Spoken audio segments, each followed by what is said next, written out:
Hi guys. Okay, now today we're gonna talk about rumor whip. Today it won't be any cutout, any cutscene. Now it just I'm gonna share with you here my view on rumor whip. Now, first thing is that rumor whip is not low cost property. It's not like PPR, okay, like KPKT. No, rumor whip is actually affordable homes, which is not low cost. I have to stress this. It is not a low cost because the price range is between 300 to 500k. It's not even cheap. But what you can expect is that it's not those kind of low cost. It's an affordable homes which is aligned with the initiative of our housing department. Now, what's the pro and cons with Roma Whip is that the first thing is that let's say about the pro. The pro is that you will get within the price range. I think is affordable. If you don't have any property, I suggest that you buy it for own stay. That's absolutely fine.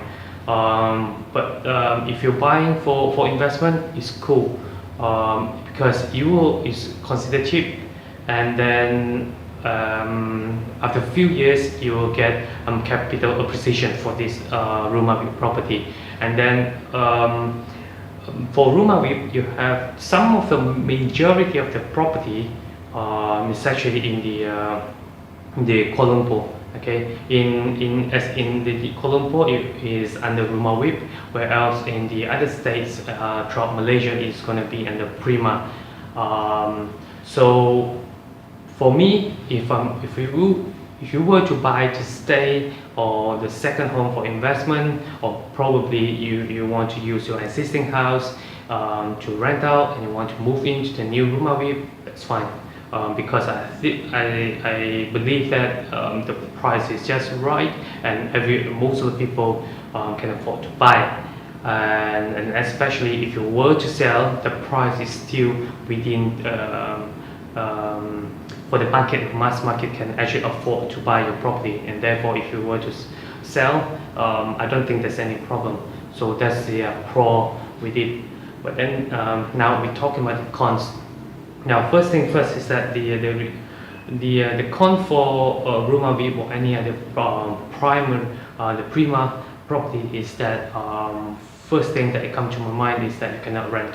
Okay, Roma WIP, this kind of property is meant for you to stay, and it's not for you to make an investment to rent out. Yes, for long term you can buy and sell, no problem, but during this time, I'm not sure what they called it, but I called it lock-in period.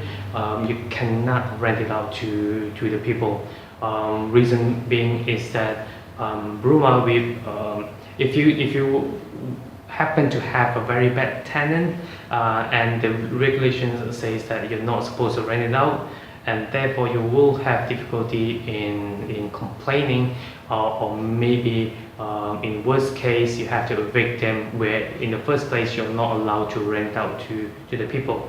Now, the first thing. The second thing is that some of the Prima project, if you notice, is not not very convenient, because when I looked into the location, some of them is really quite far off from probably wherever from the city center, or maybe to the place where you work. And some of the Prima that you are eligible to buy is not even close to your workplace. So you might have to consider in terms of commuting to work every day if you were to stay there. And the last one would be, even though if you're eligible to buy the property, it's not like it's guaranteed that you will get it. Okay, so these are the things that prevent me from going for Prima property.